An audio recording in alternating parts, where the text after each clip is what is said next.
Donc, au nom du CFMS, je vous souhaite la bienvenue à ce nouveau webinaire. Merci d'avoir répondu présent en nombre, hein. Vous êtes déjà plus de 70 personnes à être connectées. Pendant les présentations, on va vous demander, s'il vous plaît, de couper vos micros et vos caméras. Le thème du webinaire d'aujourd'hui, c'est donc la présentation de l'exercice de prévision TULIP. TULIP qui signifie tunnelier et limitation des impacts sur les pieux. Donc, nous avons le plaisir aujourd'hui d'accueillir deux exposés, deux personnes. Donc, Monsieur Thierry Huyghe-Beaufond de la Société du Grand Paris, qui est responsable de l'unité infrastructure et méthodes constructives, et qui nous présentera l'état d'avancement du Grand Paris Express et les enjeux du projet de recherche TULIP. Après la présentation, on enchaînera directement sur la deuxième présentation de Nicolas Berthaud, du CETU, chargé de recherche et d'études au CETU, et qui, lui, nous présentera les aspects plus techniques de l'exercice de prévision de l'impact d'un tunnelier sur une fondation profonde. À l'issue des deux présentations, les présentateurs répondront à vos questions. Donc, je vous engage à écrire vos questions dans le fil de conversation du webinaire. Et on les posera à la fin des deux présentations. Voilà, je laisse maintenant la parole à Thierry Huyghe-Beaufond. Donc, Thierry, vous pouvez partager votre écran. J'arrête mon partage.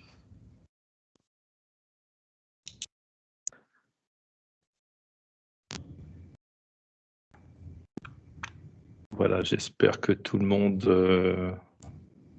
ça devrait, je pense que c'est bon, la Oui. présentation s'affiche, parfait. Parfait. Bien écoutez, bonjour à tous. Bonjour.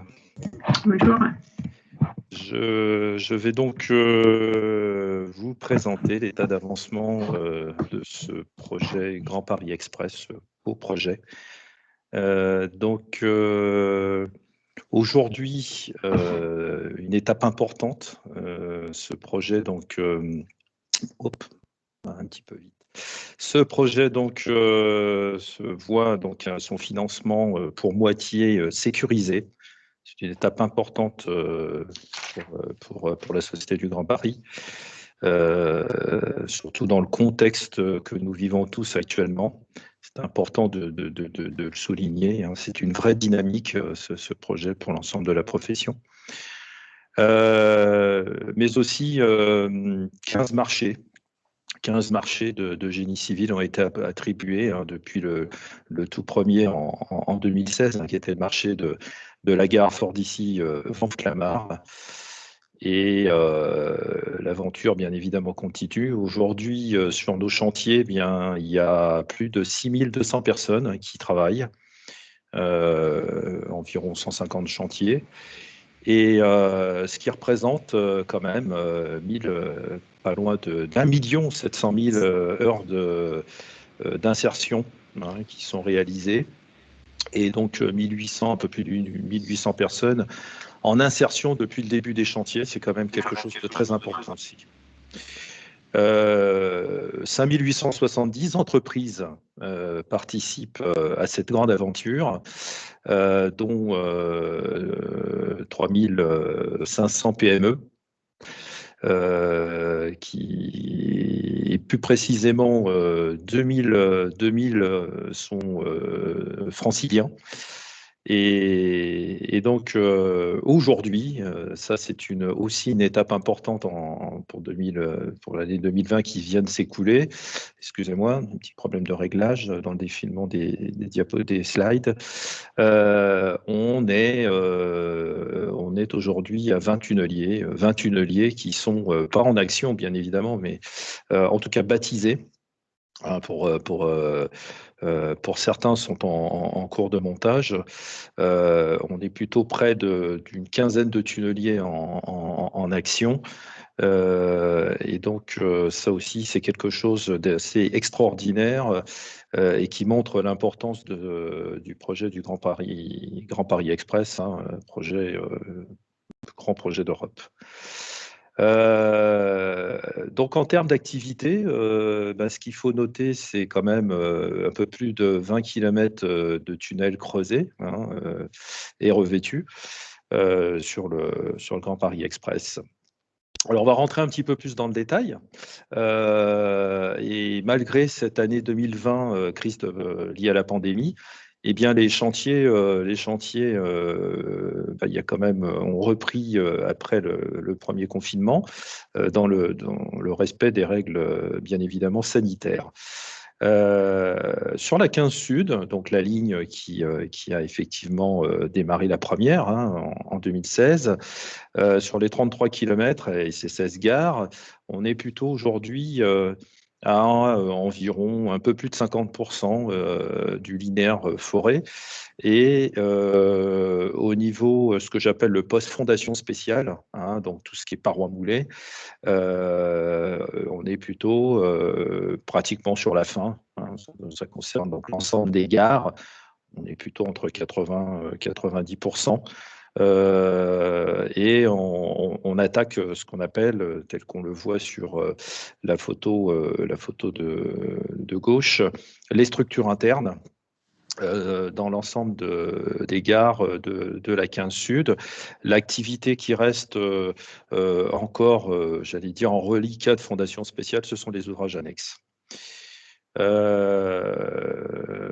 Là aussi, une grosse activité de tunneliers. Donc là, c'est les 9 tunneliers qui opèrent, puisqu'il y a déjà un tunnel, le premier tunnel qui relie le site de maintenance à la ligne principale, donc qui est achevé, mais aussi le tronçon qu'on appelle le T3C, donc le secteur Arcueil-Cachan qui nous emmène vers Villejuif, Louis Aragon, partie tunnel qui là aussi a été réalisée. C'est la photo de gauche, le percement du tunnelier Amandine.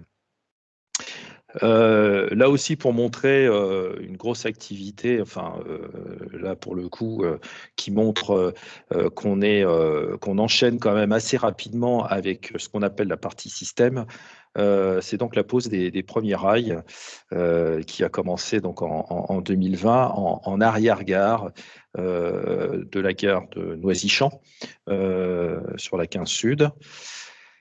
Et donc, les opérations continuent de se dérouler sur les parties d'ouvrage de génie civil mis à disposition sur la 15 Sud, donc beaucoup plus à l'est de la ligne. Sur la ligne, on poursuit toujours sur la ligne 15. Donc là, on est plutôt sur la ligne 15 Ouest. La ligne 15 Ouest qui, là, pour le coup, est en conception-réalisation. On a donc lancé l'année dernière le premier lot de conception-réalisation, secteur Pont de Sèvres, La Défense. Et donc, il y aura un deuxième lot, au-delà de la Défense jusqu'au-delà de Grésillon, qui partira dans le courant de cette année. Sur la ligne 15 Est, là aussi, une activité aussi assez importante, donc des travaux préparatoires dans le secteur de Bondy, mais aussi un premier lot qui est parti en conception-réalisation, donc le marché qui comprend donc l'après-gare de Champigny-Centre jusqu'à Bobigny, Drancy-Bobigny, qui a donc été lancé en fin d'année dernière. La ligne 16, là aussi une grosse activité, puisque nous avons 6 tunneliers en action, qui sont principalement sur le tronçon 1, le tronçon JO, et aussi sur le lot 2, le secteur de Aulnay jusqu'à Clichy-Montfermeil. Et donc, on peut noter que la plupart des tunneliers ont été, au-delà du traditionnel baptême, sur le lot 1 de la ligne 16, sont en activité pour la plupart d'entre eux. pour l'année 2020 et l'année 2021 et au-delà. Sans oublier de noter, bien évidemment, aussi le lancement des travaux du site de maintenance à Aulnay, un centre d'exploitation pour les lignes 16 et 17. Je poursuis sur la ligne 17. Là aussi, pareil, on a un premier tunnelier, là pour le coup, un tunnelier reconditionné, tunnelier qui provenait de la ligne 15 Sud, tunnelier qui s'appelle Florence et qui est en ce moment dans le puits, le puits donc, qui s'appelle le puits Flandre, qui se situe précisément juste après la gare de l'aéroport du Bourget et qui va opérer son creusement en direction du Bourget. Avec une innovation aussi sur ce secteur, tel que je le présente sur la slide. Là aussi, l'exécution, la réalisation d'ouvrages annexes avec la technique du VSSM, tunnelier vertical. Le premier ouvrage étant l'ouvrage Niort, qui se situe juste avant la gare du Bourget Aéroport. Gare du Bourget Aéroport qui est elle aussi en grosse activité de génie civil. Sur ce secteur de la ligne 17, puisque sur ce secteur de la ligne 17, on a un premier lot de génie civil qui a été attribué il y a déjà un peu plus d'1 an et demi, donc du Bourget au Triangle de Gonesse. Sur les deux autres secteurs, donc Triangle de Gonesse, pour aller sur la partie aérienne que vous voyez sur la slide, là, les deux, j'allais dire, les deux petits traits rouges qui symbolisent en fait le secteur 2. Ce secteur 2, en fait, est en appel d'offres. Le dossier est parti en appel d'offres récemment. Et le secteur 3 est encore en phase de conception et normalement devrait pouvoir être lancé en appel d'offres d'ici à fin de l'année. Sur la ligne 18, là aussi, eh bien, on est en pleine activité de travaux avec l'attribution du lot 1 de génie civil sur la partie tunnel, donc Orly-Massy-Palaiseau, attribué à Vinci. Donc les travaux on démarre plutôt les travaux de fondation spéciale, parois moulées. Et puis, dans la même année, on a aussi attribué la partie viaduc, la partie du tracé vert, là aussi à Vinci, donc tout récemment, pour l'exécution du viaduc dans cette partie-là.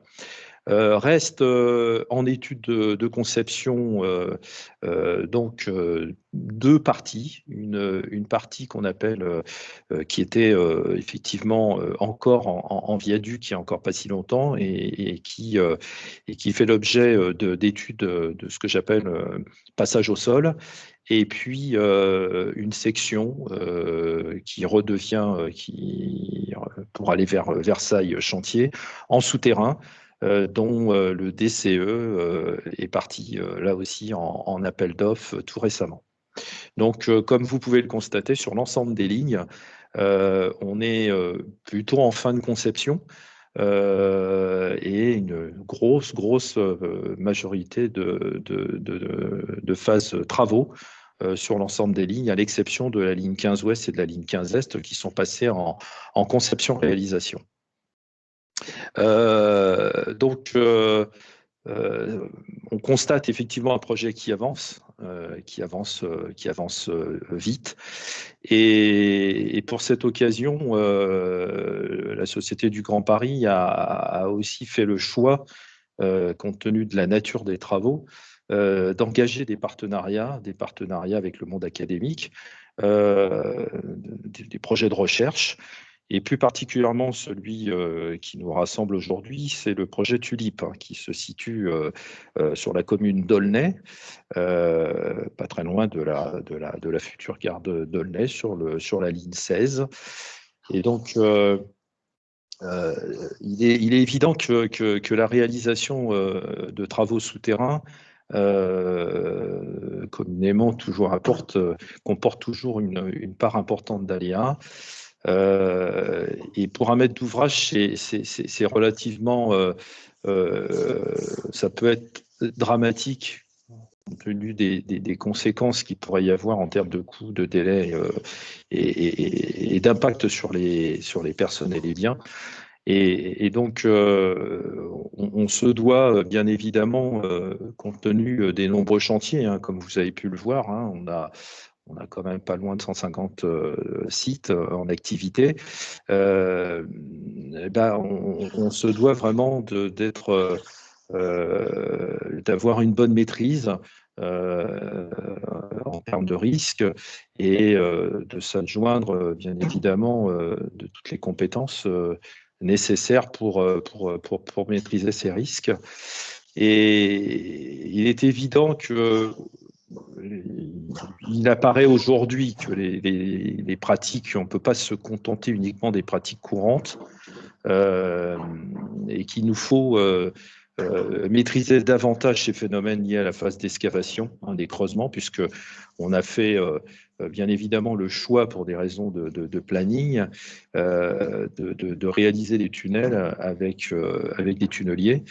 Et rappeler aussi que c'est un projet qui est à 90% souterrain, qui est dans un milieu extrêmement dense en urbanisation, puisque, pour votre information, on a mené en phase amont du projet plus de 20 000 enquêtes bâties, hein, sur l'ensemble des lignes, ce qui montre un peu l'importance des impacts effectivement des avoisinants sur le tracé du Grand Paris Express. Alors, à titre d'exemple, hein, sur la ligne 16, ce qui est important de souligner, c'est que on a recensé en gros 300 bâtis sur pieux dans la zone d'influence des tunneliers, ce qui quand même représente environ 10% hein, des avoisinants qui ont fait l'objet d'une enquête bâtie, hein, puisque la ligne 16, c'était entre 3500 de mémoire à peu près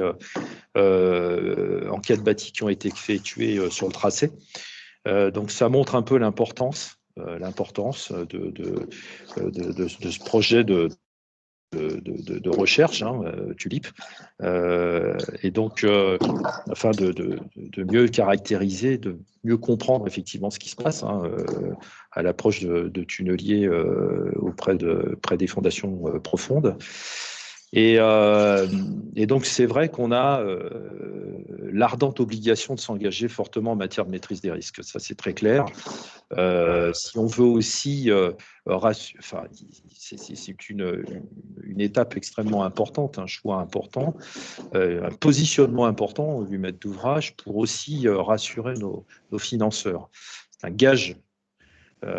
Et du coup, là, on a investi, on a vraiment fait le choix d'investir dans des projets de recherche et de partenariat. Donc, le premier, en tout cas, parmi dans la liste des quelques projets de partenariat, celui qui occupe en tout cas une part très importante, c'est le projet TULIP. Projet TULIP qui, en partenariat donc avec le CETU, hein, le Centre d'études des tunnels, et puis l'École nationale des travaux publics de l'État et l'Université Gustave Eiffel, représente à lui seul un investissement, hein, qui est quand même pour nous assez important, 1,2 million, hein, sur un budget total de 2 millions. Donc ça vous montre un peu quand même l'importance, au-delà du coût global du projet de 35 milliards, quand même, que finalement la part importante investie de la Société du Grand Paris sur ces partenariats. Et puis, je vous ai mis aussi quand même d'autres exemples, hein, puisque on a quand même d'autres partenariats qui sont en cours.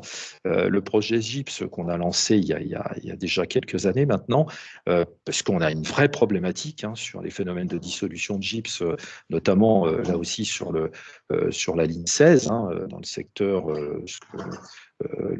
de Sevran, entre autres, hein. Et donc, là aussi, un investissement à hauteur près d'1 million d'euros ont été investis sur ce projet. Et puis, un projet aussi assez emblématique avec le BRGM, le projet Opéra, hein, qui est stratigraphie séquentielle, là aussi, pour aussi maîtriser un petit peu ces phénomènes de variation de faciès latérales. Et puis, on voit là un investissement pour un coût global de 500 000 euros, un investissement pour la SGP à hauteur de plus de 250 000 euros. Donc, tout ceci m'amène à dire effectivement qu'on a un investissement important pour un projet qui est aussi important, avec de forts enjeux au-delà des enjeux de desserte du territoire et de l'amélioration effectivement des déplacements des franciliens, mais il y a aussi des enjeux vis-à-vis de la maîtrise des risques. Alors, pourquoi répondre à cet appel, l'appel à candidature qui vous est proposé aujourd'hui?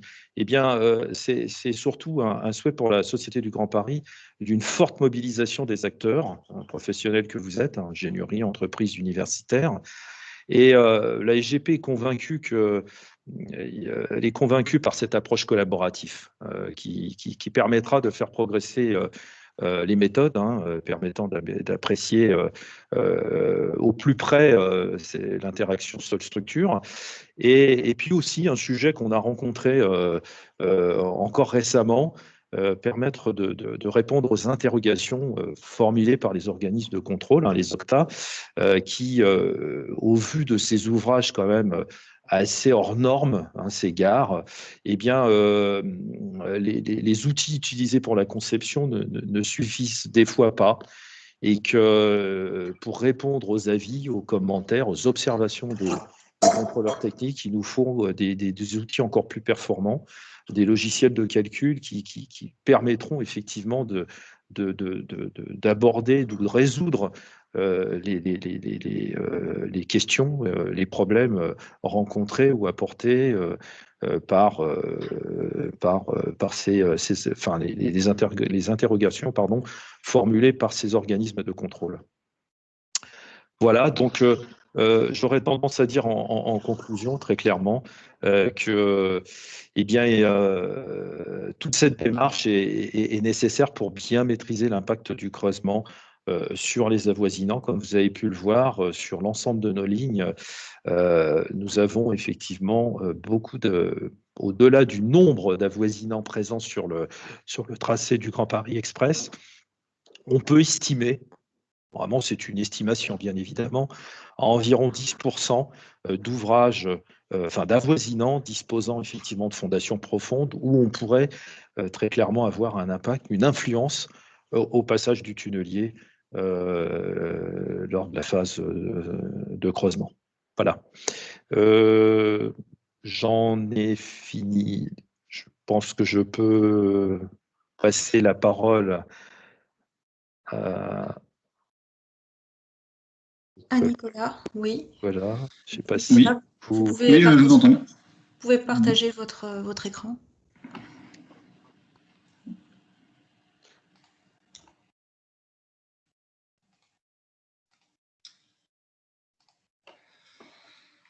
Voilà, donc c'est bon. Est-ce que c'est bon, tout le monde voit mon écran? Oui. Très bien, donc bonjour à tous. Je m'appelle Nicolas Berthaud, je travaille au Centre d'études des tunnels et je vais vous décrire plus précisément le sujet de l'exercice de prévision pour lequel nous sommes réunis aujourd'hui. Donc, je parlerai au nom des membres du projet, à savoir Denis Branc et Agathe Michalski de l'ENTPE, Charles Créziac, Noureddine Amin et Laurent Soyer de la Société du Grand Paris, et Emmanuel Bourgeois, Alain Lecoubi, Fabien Zimkiewicz et Wassim Mohamed de l'Université Gustave Eiffel. Un bref rappel sur la problématique. Donc, les zones urbaines sont des terrains qui sont généralement alluvionnaires, meubles et aquifères, au sein desquels le creusement de tunnels requiert l'emploi de tunneliers à front pressurisé, qu'ils soient de type pression de terre, pression de boue ou densité variable. Et en parallèle, dans ces terrains-là, on a aussi souvent besoin de fonder profondément les bâtiments ou les ouvrages d'art pour reprendre les charges appliquées. Donc, le passage du tunnelier à proximité de ce type de fondation va avoir tendance à générer des déplacements donc, dans le terrain, et ces déplacements dans le terrain horizontaux et verticaux vont se traduire par une diminution de l'effort de pointe, une variation de l'effort axial au sein du pieu à travers le frottement positif et négatif qui va être généré par le déplacement relatif du terrain par rapport au pieu, et les déplacements horizontaux engendrés vont également générer des moments de flexion. Donc l'ensemble de ces actions vont entraîner à la fois des variations d'efforts normaux et moments fléchissants dans les pieux, ainsi qu'un tassement du pieu possible. Donc ces efforts, enfin ces effets pourront avoir un impact sur la structure qui est portée.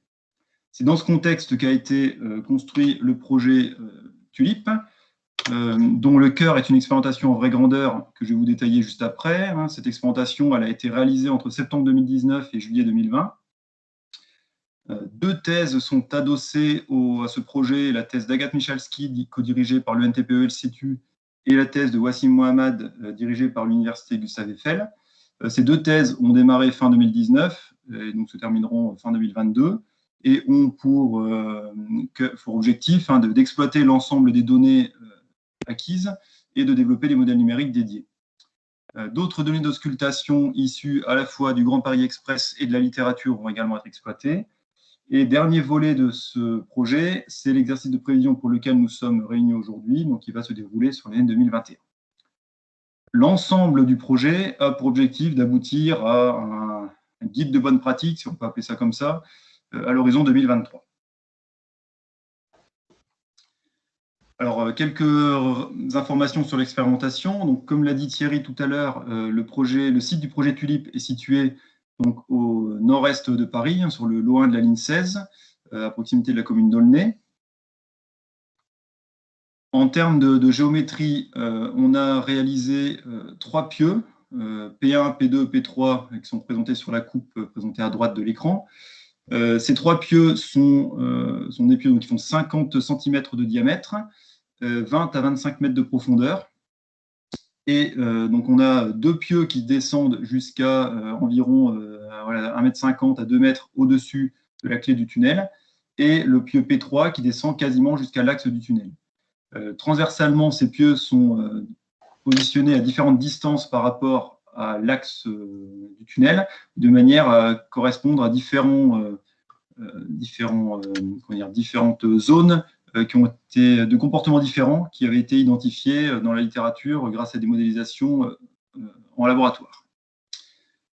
Le contexte, bien sûr, une information que j'ai oublié de vous présenter, c'est que ces 3 pieux ne sont pas dans le même plan, comme on peut le voir sur la photo aérienne. Ils sont distants d'environ 1 diamètre longitudinalement par rapport au tunnel. Donc le tunnel passant depuis le bas à gauche de la photo et traversant vers le fond à droite. Donc ces pieux ont été séparés d'une dizaine de mètres de manière à limiter les interactions d'un pieu sur l'autre au cours du creusement. Donc la stratigraphie locale est celle qui est représentée ici. On a environ 4 mètres de remblai, 10 mètres de calcaire de Saint-Ouen, à peu près 10 mètres de sable de Beauchamp, 10 mètres de marne et caillasse, et les calcaires grossiers en dessous qui constituent le substratum géotechnique du site. Pour mémoire, le diamètre du tunnel, c'est 9,80 m. Et voilà. Donc ce projet a fait l'objet d'une instrumentation de terrain renforcée. En particulier, il y a eu un certain nombre de cibles topographiques qui ont été mises en place en surface, cibles distantes de 2 mètres, donc le long de 2 profils transversaux au projet. Donc un profil nord, qu'on a appelé nord, qui est celui que je suis en train de montrer actuellement, un profil au sud, et puis un profil longitudinal au-dessus de l'ouvrage, de l'axe de l'ouvrage. C'est l'ensemble de ces cibles topographiques qui a été suivi via 3 stations totales, T1, T2, T3, avec une fréquence de mesure de l'ordre de 20 minutes pendant toute la durée du franchissement, 1 mois environ avant le démarrage du passage, le passage du tunnelier, de manière à avoir un état zéro qui soit très fiable, et puis jusqu'à stabilisation des déplacements après le passage du tunnelier. On a également mis en place 5 inclinomètres et 5 extensomètres, notés E1 et E1 à E5 et I1 à I5 sur la figure que vous voyez ici. Les positions de ces inclinomètres et extensomètres correspondent aux positions des pieux, enfin, la distance entre la position de l'inclino et de l'extensomètre et l'axe du tunnel correspond à la position des différents pieux, de manière à avoir une information concernant les déplacements horizontaux et verticaux au droit des pieux, en l'absence des pieux, justement. Et pouvoir corréler ces grandeurs avec les variations d'effort mesurées au sein des pieux.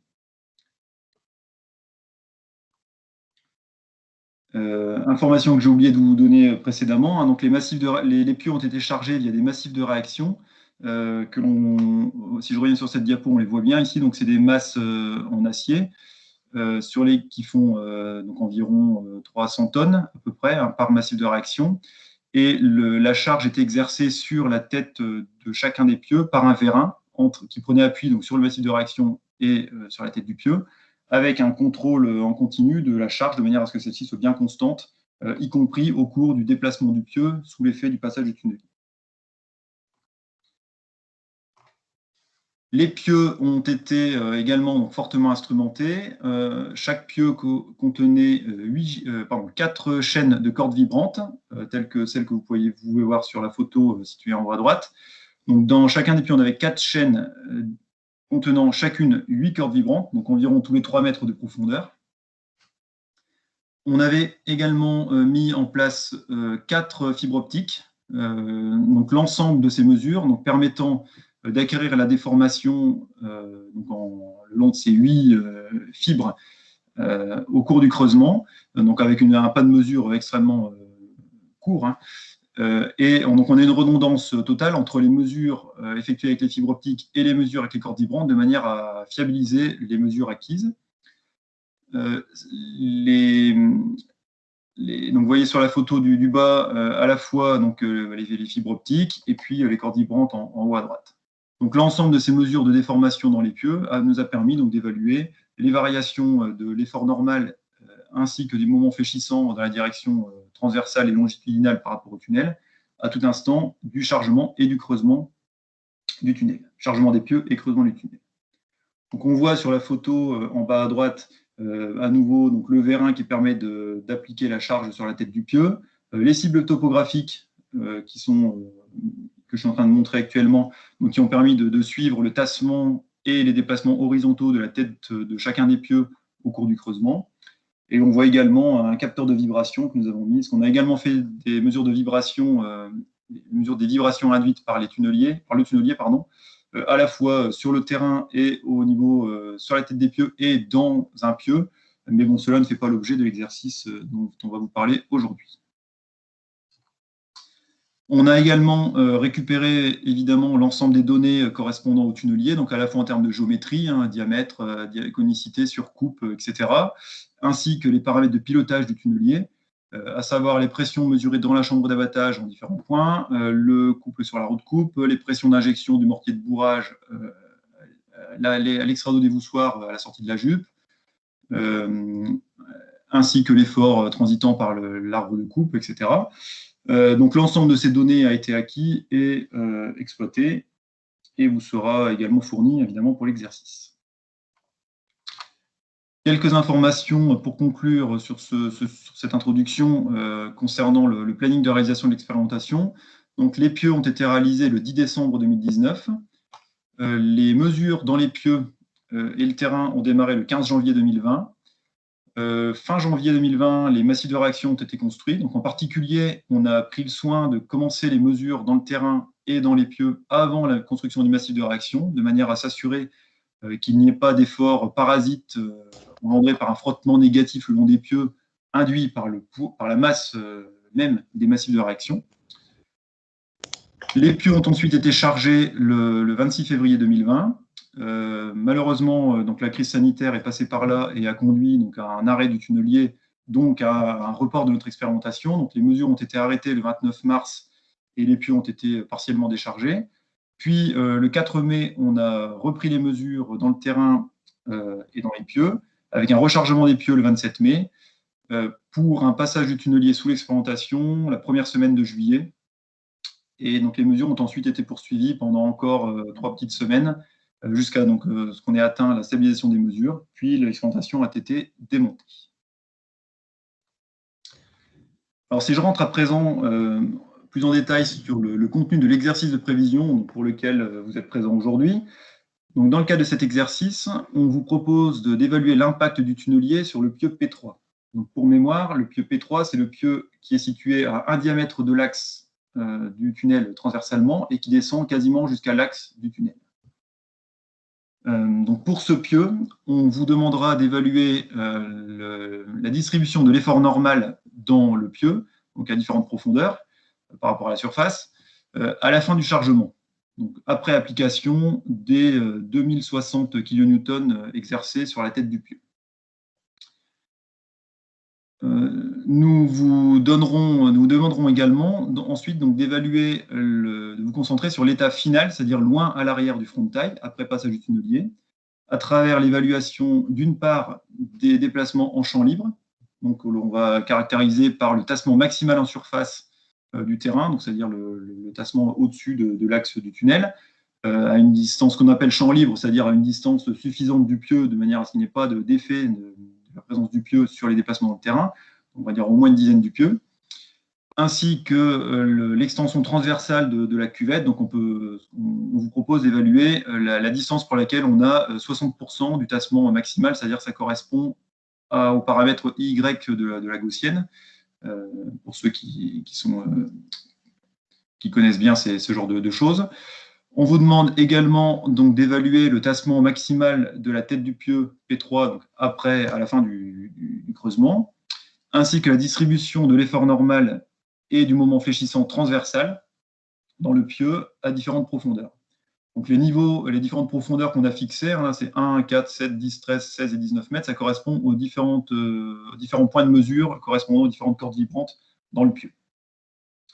Donc, si votre modèle le permet, nous vous demanderons également de nous fournir les déplacements horizontaux, longitudinaux et transversaux maximaux en surface du terrain, donc en champ libre, ainsi que les déplacements horizontaux, longitudinaux et transversaux de la tête du pieu P3, donc à la fois dans les directions X et Y, avec le repère qui est présenté ici, ainsi que le moment fléchissant longitudinal, donc MY, dans ce pieu à différentes profondeurs.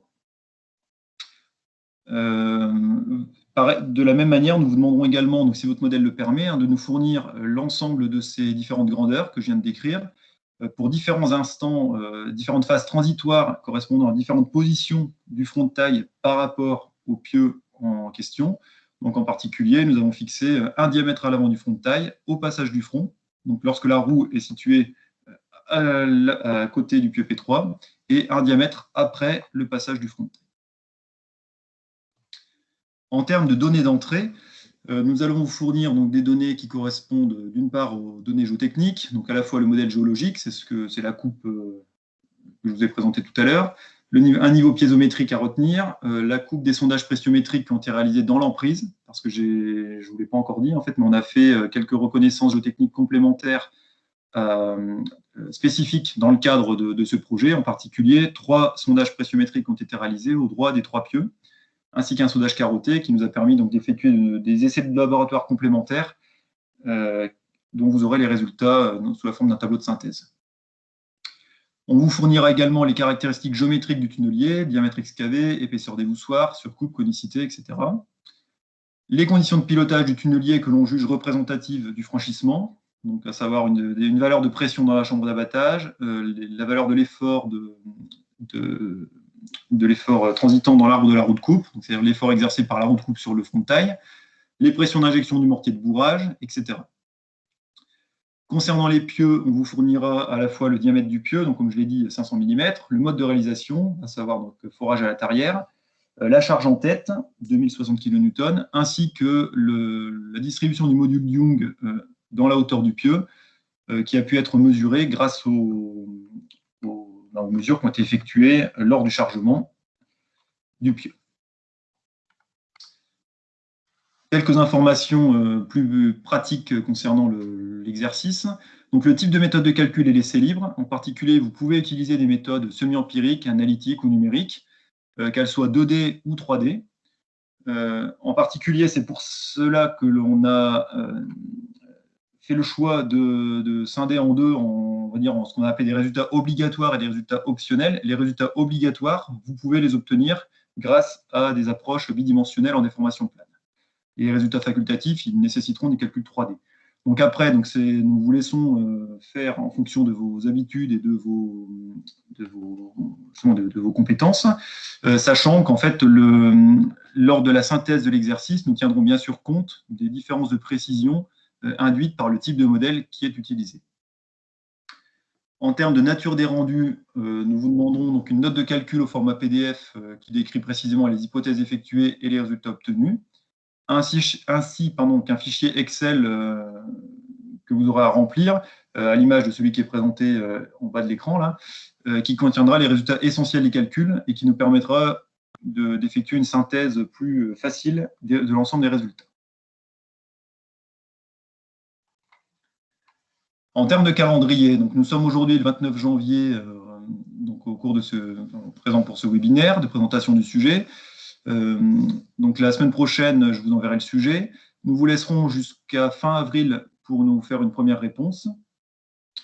Pendant le mois de mai, nous vous transmettrons de nouveaux éléments pour recaler vos modèles. Donc en particulier, nous allons vous fournir un modèle géotechnique de référence, ainsi que, donc, y compris caractéristiques mécaniques, donc à la fois stratigraphie, loi de comportement et paramètres associés, ainsi que la cuvette de tassement qui a été mesurée en champ libre.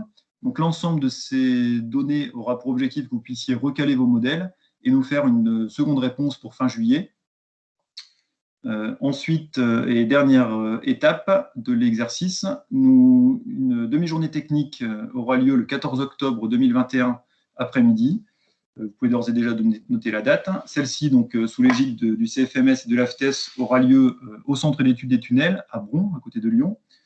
Et au cours de cette demi-journée technique, nous présenterons les résultats détaillés du plot d'essai, donc l'ensemble des mesures qui ont été effectuées à la fois dans le terrain et dans les pieux. Nous ferons une synthèse générale de l'exercice en anonymant vos différentes réponses.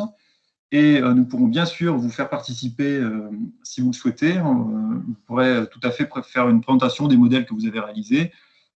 L'objectif sera d'échanger sur l'ensemble de ces points. Donc voilà, j'en ai fini de ma présentation. Donc je suis bien sûr disponible pour répondre à vos questions. Et le dernier message que je souhaitais vous faire passer, c'est que si vous souhaitez participer, nous vous remercions de nous écrire avant le 7 février, donc c'est-à-dire pendant la semaine prochaine, à l'adresse qui est indiquée ici, donc mon adresse mail, de manière à ce que je puisse prendre note de votre candidature et puis vous faire parvenir le sujet. Voilà, je vous remercie de votre attention. Merci Nicolas. On va peut-être laisser afficher la présentation, comme ça il y a l'adresse mail qui est visible. Oui. On a eu quelques questions dans le fil de la conversation. Alors dans l'ordre, la première de Dominique Michel, mais je pense que vous avez répondu au cours de votre présentation. Est-ce que les pieux ont été chargés jusqu'à la charge max du massif de réaction, soit 3000 kN, pour un pieu de diamètre 500? Je crois que vous avez dit 2060. Non. Voilà, on s'est arrêté un petit peu en dessous. On a effectivement gardé une marge de sécurité de manière à ne pas générer de déplacement du massif de réaction. Donc effectivement, on s'est arrêté à 2060 kN. Donc il y avait environ 30% de marge. Merci. La question suivante de Barbara Bitetti, que je salue. Parmi les données récoltées du tunnelier, bonjour Barbara, parmi les données récoltées du tunnelier, est-ce qu'on a aussi des infos sur le poids des déblais extraits? Pardon, pardon, j'ai pas entendu, sur la quantité de déblais. Oui, on a ces informations-là. Par contre, nous n'avons pas prévu de vous la transmettre. Alors, si la question c'est de savoir le poids volumique des terrains en place, ça, vous aurez les informations issues des essais de laboratoire. Et après, donc, concernant le ratio, on va dire si le tunnelier était en régime plutôt de surexcavation ou sous-excavation, cette information-là, nous n'avons pour l'instant pas prévu de vous la transmettre parce qu'on juge qu'elle est un peu moins représentative des conditions de creusement. Merci. D'accord, merci. Une question ensuite de Anne Bergère. A-t-on observé des désordres sur bâti sur Pieux liés au passage du tunnelier sur le Grand Paris ou sur d'autres projets? Si oui, quels sont les désordres observés? A-t-on un REX disponible sur le sujet? Donc ça s'adresse peut-être aussi à Thierry Beaufond. Oui, non, oui, j'ai vu pardon, excusez-moi, j'ai vu effectivement la question. Non, pour aujourd'hui, à ce jour en tout cas, nous n'avons pas connaissance de désordre. Les tunneliers. Alors la grosse activité des tunneliers est actuellement sur la 15 Sud, bien évidemment sur la 16. Les tunneliers, notamment le lot sur le lot 1 de la 16, hein, le lot JO, les tunneliers sont en action, mais il y a effectivement pour l'instant tout se passe bien, donc j'espère que ça va continuer ainsi. Mais sur la 15 Sud, pareil, il y a pas on n'a pas du tout pour l'instant de retour, enfin d'informations en tout cas sur d'éventuels désordres. Oui, je vois qu'il y a eu dans le fil de conversation Laurent Soyer qui a aussi apporté des éléments de réponse au-delà des sinistres. Je laisse THB vous répondre. La conception de nos maîtrises d'œuvre prévoit des couvertures minimales vis-à-vis des pieux, des avoisinants et des confortements préventifs. Une meilleure capacité de prévision permettrait une éventuelle optimisation des profils en long et fiabiliser les projets de confortement. Oui, tout à fait. Oui. C'est vrai que là-dessus, Laurent connaît bien le sujet, bien évidemment, hein, comme je crois il y a Charles aussi qui participe côté Société du Grand Paris, Charles Crésiac. Il est très clair hein, quand on regarde en fait les profils en long de la 15 Sud comme celui de la 16. Si on voulait regarder effectivement de près ces deux lignes-là, il y a, comme l'évoquait Laurent, cette couverture mini qui est un petit peu cette règle du 1 diamètre et demi, mais qui, à mon sens, on voit que la démarche qui est proposée aujourd'hui a tout son sens en fait pour chercher à optimiser. Parce que finalement, on est dans un compromis entre s'écarter de ces fondations profondes, notamment avec toute la difficulté de reconnaissance de l'altimétrie exacte des pointes de pieux, par exemple, hein, parce que ça aussi, c'est un exercice quand même assez fastidieux. On n'a pas forcément tous les documents à jour ou les plans d'exé conformes à exécution pour avoir les cotes altimétriques exactes. Ceci dit, c'est vrai que du coup, on s'astreint en mettant des contraintes d'un diamètre et demi en moyenne pour essayer de se prémunir d'éventuels désordres. Et du coup, on cherche aussi à avoir des gares, à optimiser la profondeur de nos gares. Donc, vous voyez, il y a une alchimie entre le tracé, la profondeur des ouvrages annexes, la profondeur des gares, s'écarter effectivement de ces pieux. Donc on voit bien que si on arrive à avoir finalement au bout du compte une méthode ou un dispositif ou des calculs qui permettront effectivement d'optimiser de manière à essayer de se rapprocher, entre guillemets, je m'entends, hein, pour optimiser ces tracés, bien, on voit toute la pertinence de cette démarche. Et du coup, un gain économique, hein, au-delà de l'aspect maîtrise des risques, qui est important, hein, comme je l'ai signalé dans l'exposé, hein, pour le maître d'ouvrage, il y a aussi l'aspect économique, quoi. En effet, merci beaucoup. Une autre question de Barbara Bitetti. Pourquoi ne pas avoir réalisé un des pieux qui arrive sous le radier du tunnel? Plutôt pour Nicolas. Oui. Alors, bon, en fait, on a été limité sur le nombre de pieux, hein, compte tenu du coût, évidemment, de réalisation de l'expérimentation. Hein, qu'on pouvait pas, il a fallu forcément faire des choix. Ensuite, donc on a choisi donc de faire ces 3 pieux de manière à, comme je l'ai dit très rapidement tout à l'heure, en fait, les positions qui ont été retenues correspondent à des zones de comportement différentes des pieux au passage du tunnelier. Donc descendre, c'est en ça, les pieux P1, P2, P3 tels qu'ils sont définis pour l'instant sont différents. Définir un pieu qui descend encore plus bas que l'axe du tunnel, donc c'est-à-dire un P3 rallongé.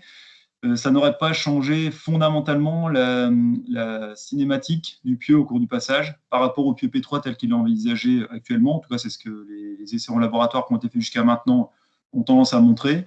Donc certes, ça aurait pu être intéressant pour conforter l'approche, mais ça nous est paru d'un second ordre, on va dire. Ok, merci. Merci. Une question d'Olivier Givet. Pourquoi le choix du pieu P3 pour l'exercice? Alors, à nouveau, donc là, il a fallu faire un choix, effectivement, parce que l'objectif, c'était bien de vous faire travailler que sur un seul pieu et pas sur les trois.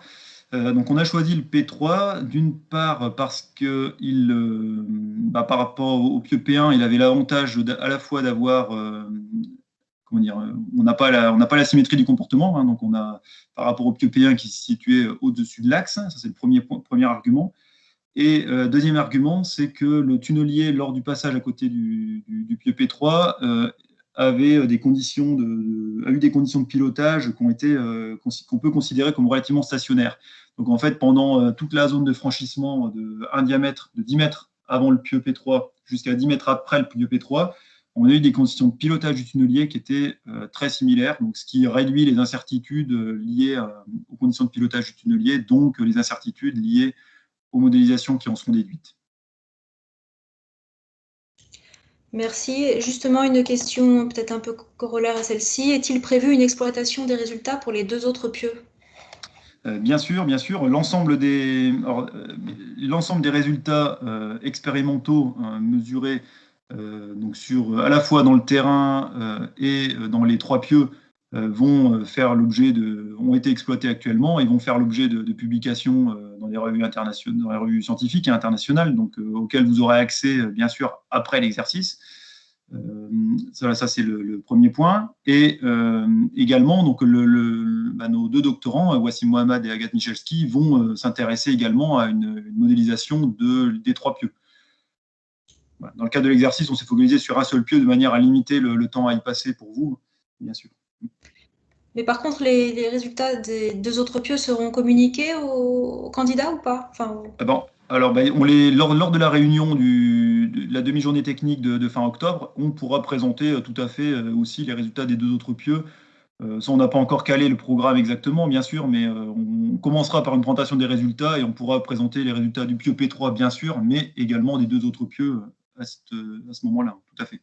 D'accord. Donc ça, c'était une question de Marie-Ange Rager-Bagère.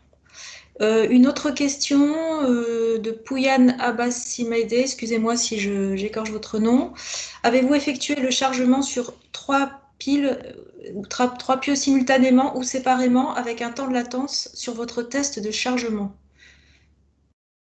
Alors les trois pieux, donc là les chercheurs de l'université Gustave Eiffel qui ont effectué le chargement seraient plus à même de répondre que moi, mais dans le détail, mais en tout cas, il n'y a pas eu un délai extrêmement grand entre les trois pieux, hein, le chargement des trois pieux. Les trois pieux ont été chargés dans la même journée, mais sachant qu'en fait, compte tenu des distances qu'il y a entre les pieux, les trois pieux sont bien indépendants les uns des autres.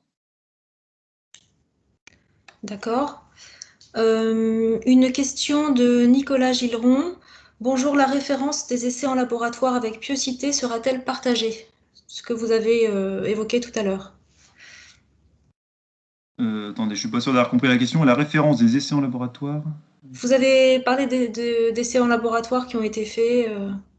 En fait, non, ça, c'est les essais en laboratoire qui existent, qui sont pas spécifiques du tout à l'expérimentation pour laquelle on est présent aujourd'hui.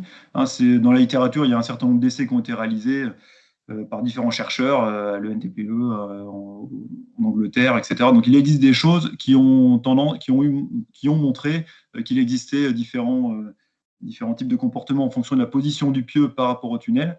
Donc, ça se trouve facilement sur les bases de données académiques. D'accord. Une question d'Olivier Gastbled. Si l'exercice consiste principalement en l'évaluation de l'impact du creusement sur le pieu, pourquoi ne pas fournir l'état de sollicitation initiale du pieu à la deuxième étape de l'exercice? Effectivement, ça peut être aussi une idée. En fait, donc ça, je ne l'ai pas dit en détail. En fait, on va aussi vous donner la valeur du tassement de la tête du pieu à la fin du chargement. Donc ça, on va vous le donner dans l'exercice dès la semaine prochaine, de manière à ce que vous puissiez recaler déjà un petit peu votre modèle, éventuellement recaler les modules de terrain ou ce genre de choses, ou la loi d'interface pieu-sol. Pour la phase 2, effectivement, ça peut être une idée. Ça, on réfléchira à ça une fois qu'on aura les résultats de votre première analyse. On verra entre vous en fait les différents, s'il y a vraiment un énorme écart sur ce sujet-là ou pas entre les différentes approches que vous aurez effectuées. Mais en tout cas, très bien, je garde cette idée.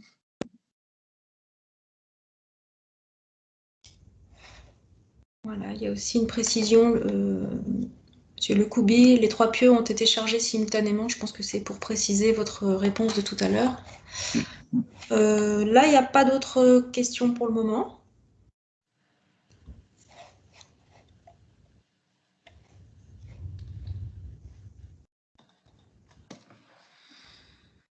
On a encore un peu de temps, donc si vous avez d'autres questions, vous pouvez les poser, n'hésitez pas.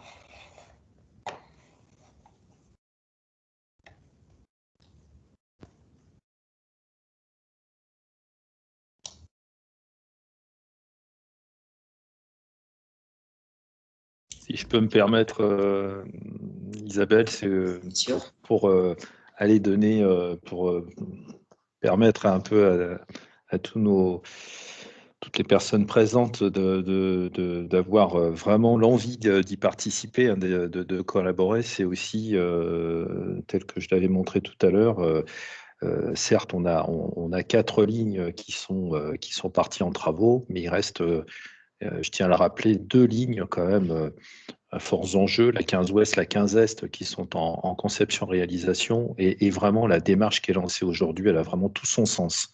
Elle a vraiment tout son sens. On n'a pas terminé. Et je pense que ça mérite que l'ensemble de la profession s'y penche, s'y attelle, quoi. Voilà. Donc, je pense qu'il faut y aller. Oui, j'espère qu'on aura beaucoup de réponses. Entre-temps, il y a eu 2 autres petites questions, ou 3 même. André de Goyon, vous avez décrit le pieu en diamètre 500 mm. Pouvez-vous rappeler ou donner des informations sur la méthode de réalisation? Je crois que vous avez parlé de pieu à l'intérieur, mais Nicolas, si vous pouvez donner... Oui. Donc, les pieux ont été réalisés à l'intérieur. En fait, les forages se sont avérés autostables. Donc, la foration a été totalement réalisée. Puis, la cage a été descendue dans le trou nu. Et ensuite, bétonnage à l'intérieur bétonnage du pieu. D'accord. Donc, forêt simple, quoi. Enfin. Oui, forêt simple. Oui. Une question d'Éric Lebert. Sera-t-il possible d'avoir tout le détail des essais in situ et laboratoire et pas seulement les PV d'essais? Alors non, en fait, nous ne sommes pas partis dans cette idée-là. En fait, nous avons préféré ce que nous allons vous fournir, ça sera un tableau de synthèse qui est notre synthèse de l'ensemble des données disponibles, de manière à limiter le temps de travail pour vous à effectuer. Compte tenu, parce que faire ce travail de synthèse, ça prend forcément du temps.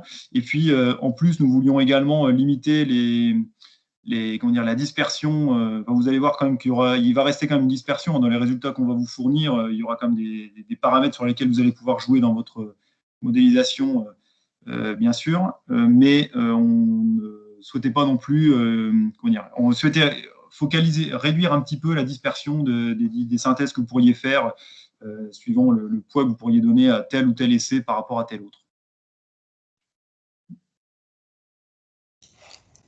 Merci. Une question de Doumaïma Sedrati. Le dispositif de chargement en tête de pieu permet de garder la tête de pieu libre en déplacement ou simule une limitation des degrés de liberté?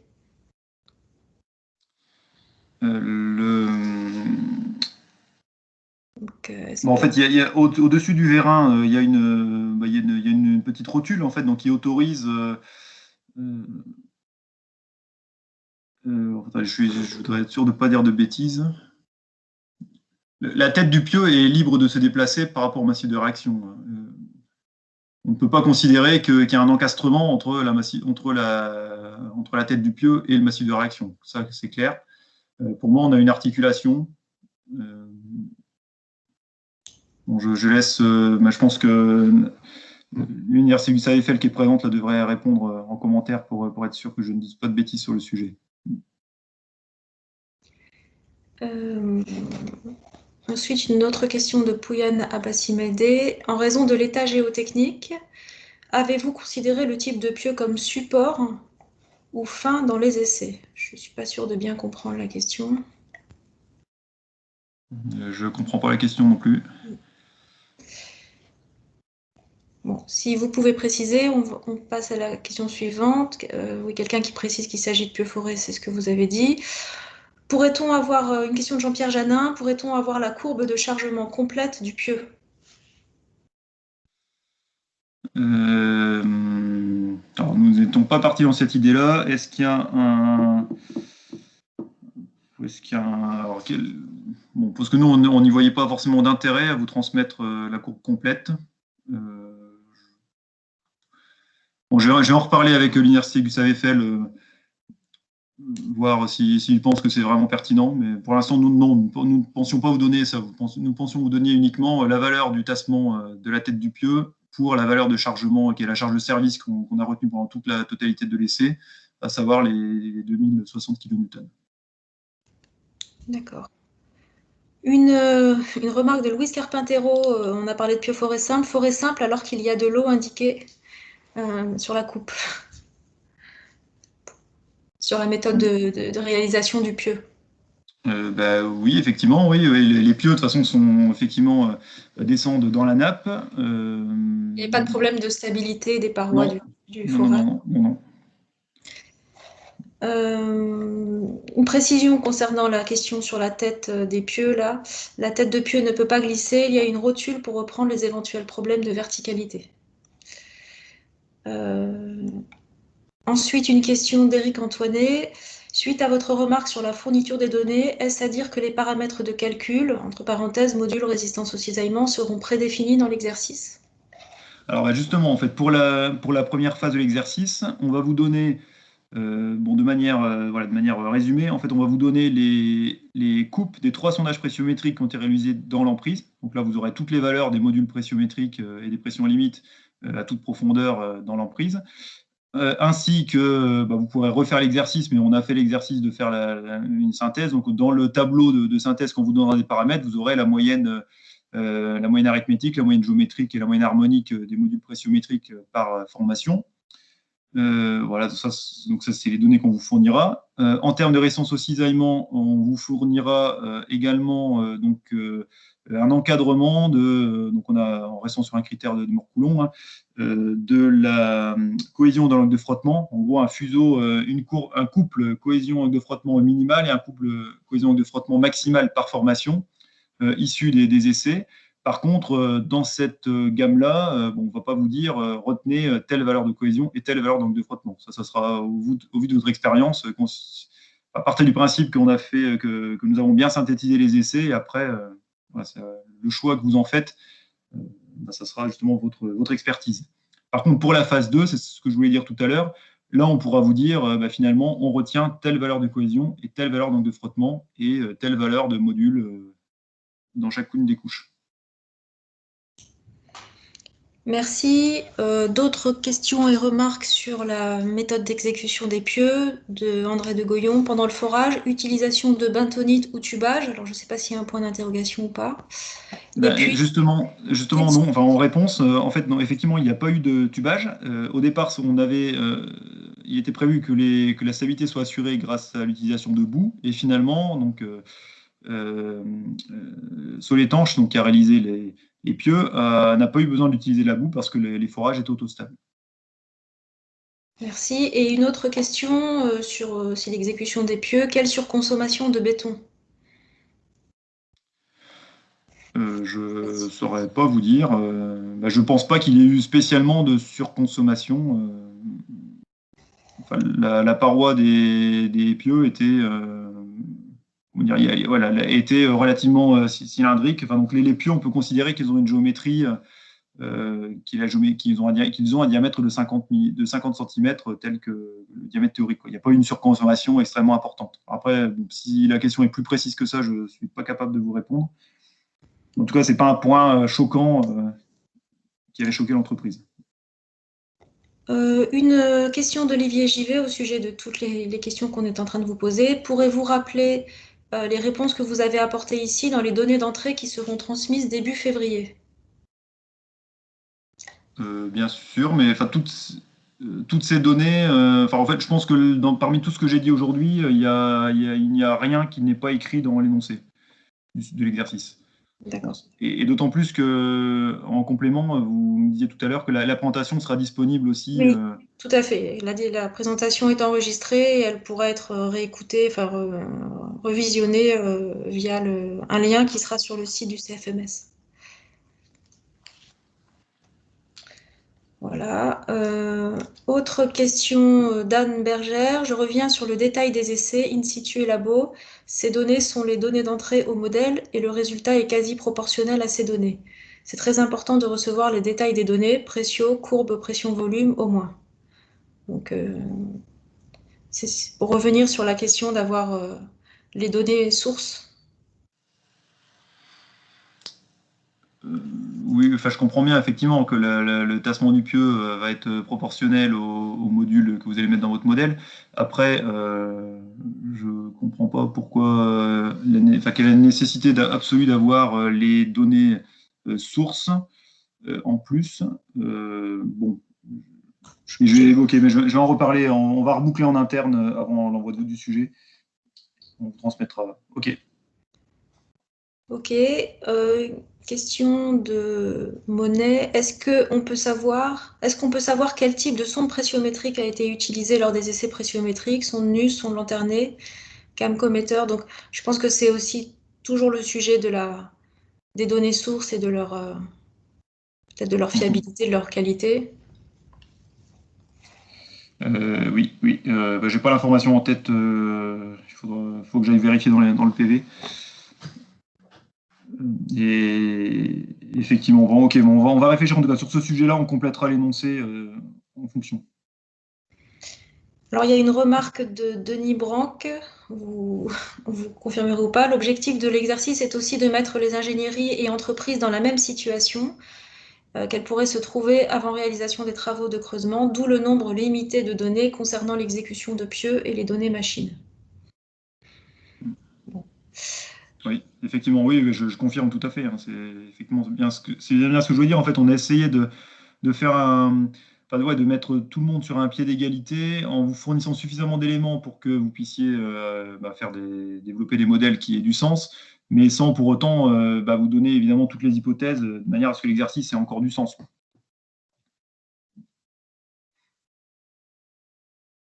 Ok, et puis Olivier Gasteblet qui appuie la demande d'Anne Bergère sur l'importance de disposer des données brutes pour en apprécier la fiabilité. Donc, c'est une demande qui est assez récurrente et qui est confirmée par plusieurs personnes. Oui, je comprends votre idée. Après, enfin, l'idée, hein, c'est bien, on est bien dans le cadre d'un exercice de prévision. Donc, on peut voir ça peut paraître un peu scolaire, hein, mais on vous donne les données d'entrée. Et en fait, après, c'est plutôt sur toute la phase de modélisation derrière, justement, qu'on souhaite voir les différences, pas un peu moins sur la fiabilité des données d'entrée. Mais je comprends la question, tout à fait. Nous allons reboucler en interne et on voit si on vous donne des éléments complémentaires par rapport à ce que nous avions envisagé au départ. Laurent Soyer, d'ailleurs, commente: on doit pouvoir considérer les données comme correctement analysées puisqu'elles ont été regardées par l'Université Gustave Eiffel, le CETU et le NTPE. C'est gentil, merci.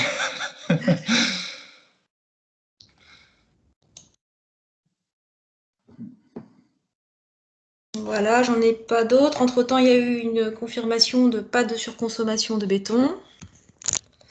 Et puis, encore une qui vient d'arriver. Est-ce que l'optimisation, distance entre pieux par rapport aux ouvrages, descente de charge, etc., fait partie de l'objectif de l'exercice? Alors, pas de l'objectif. Par contre, c'est une des finalités du projet en tant que tel. Comme le disait tout à l'heure Thierry, hein, l'objectif, c'est justement de réussir à mieux comprendre les phénomènes d'interaction tunnelier sol pieux, de manière à terme pouvoir soit du coup optimiser les projets, donc en réduisant les distances entre les pieux et les tunnels, ou au moins se conforter et donc limiter les provisions pour risques qui seraient associées à des dommages dans le cadre de ce type d'impact. Voilà. Merci. Ça, c'était une question de Yizang. Il n'y en a pas d'autres? On vous laisse encore la possibilité pendant 1 ou 2 minutes si vous voulez poser des questions.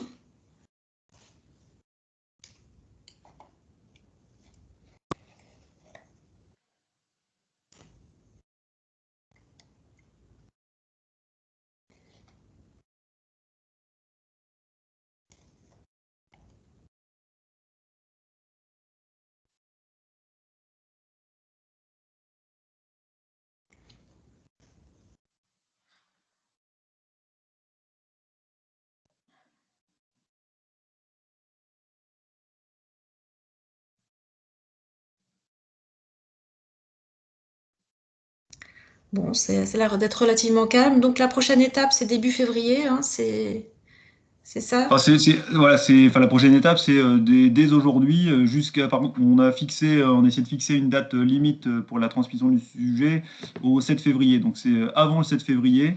Oui. Merci de m'envoyer un mail justement pour que je vous renvoie le sujet en retour et puis que je prenne acte de votre candidature. Et ensuite, ça sera parti et vous aurez jusqu'à fin avril pour nous rendre votre première réponse. Donc on espère bien sûr que vous allez répondre nombreux à l'exercice, parce que plus vous serez nombreux, plus ça aura d'intérêt, et plus la réunion de restitution du mois d'octobre aura également de l'intérêt. Ok, merci beaucoup. Il y a eu une toute dernière question de Pierre Miraillet. Pourra-t-on obtenir les comparaisons effectuées entre les jauges et les fibres optiques? Oui, bien sûr, ça fait partie des résultats que nos doctorants ont obtenus grâce à l'exploitation de l'ensemble des mesures.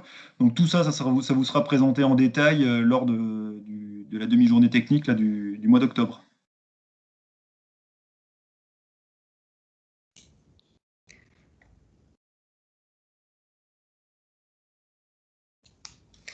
Voilà, Charles Crédiac pour la SGP. Merci à tous pour l'abondance des questions qui nous laissent présager de nombreuses candidatures. Si vous voulez conclure, Thierry ou Nicolas? Oui, je peux commencer. Donc moi, comme je le disais, je vous remercie du coup d'avoir répondu aussi nombreux à l'exercice. Et puis donc, j'espère recevoir de nombreux mails de candidature. Et puis merci pour vos questions. Oui, je pense que je rejoins effectivement aussi les propos de Charles. Bien évidemment, c'est de bonne augure qu'il y ait autant de personnes qui aient pu rejoindre ce webinaire, poser ces nombreuses questions. Et puis, bien évidemment, aussi bien côté chercheur que côté maître d'ouvrage, on espère bien pouvoir avoir des retours intéressants de toute cette démarche, comme on l'a précisé tout à l'heure, avec un intérêt qui va bien au-delà, effectivement, de ce qu'on a en phase travaux, mais aussi des lignes encore en conception. Et puis, certes, je l'ai pas dit, mais Nicolas l'a dit tout à l'heure, c'est vrai que cette partie de provision pour risque est quand même un sujet relativement important, et que au-delà d'optimiser les distances, c'est vrai que ce poste provision pour risque, si lui aussi il pouvait être vraiment optimisé, je pense qu'on serait tous gagnants. Voilà. Merci beaucoup. Merci à tous de votre attention. Merci d'avoir participé. Merci aux présentateurs. On va pouvoir clore ce webinaire.